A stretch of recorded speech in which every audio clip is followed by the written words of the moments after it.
Dako naman sa parting Mindanao. Konsehal ng SGA Barm, tinambangan, 3 patay, 2 ang sugatan. Narito ang balita ni Jomar Abdul. DZME Radio. Councilor Saida Pelmin Indayla ng Special Geographic Area ng Bangsamoro Autonomous Region in Muslim Mindanao o SGA BARM na ikinasawi ng 3 katao at ikinasugat ng 2 pa.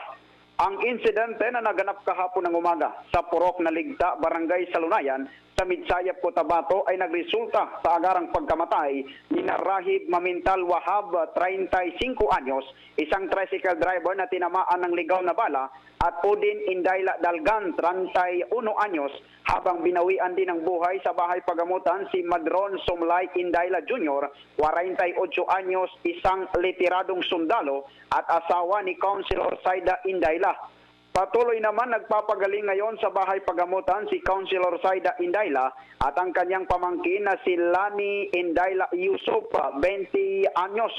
Ayon sa ulat, lulan ang grupo ni Councilor Indayla sa isang Toyota Fortuner na may plakang NDC 3579 sa Cotabato City nang sila ay tambangan ng mga armadong kalalakihan na gumamit ng matataas na uri ng armas.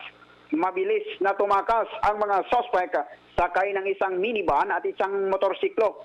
Agad na nagpatawag ng command conference si Mayor Sakdalan kasama sina Midsayap Chief of Police Lieutenant Colonel Oliver Pauya at 34th Infantry Battalion Commander Lieutenant Colonel Ergardo Batinay upang talakayin ang mga hakbang para sa agarang pagresolba sa krimen at pagpapanatili ng seguridad sa bayan ng Midsayap. Binigyang diin ni Mayor Sakdalan na walang Midsayapeño ang nadamay sa insidente at tiniyak na nakamonitor si Governor Emilio Lala Talinga Mendoza sa pangyayari at nagbibigay ng direktiba para sa agarang aksyon.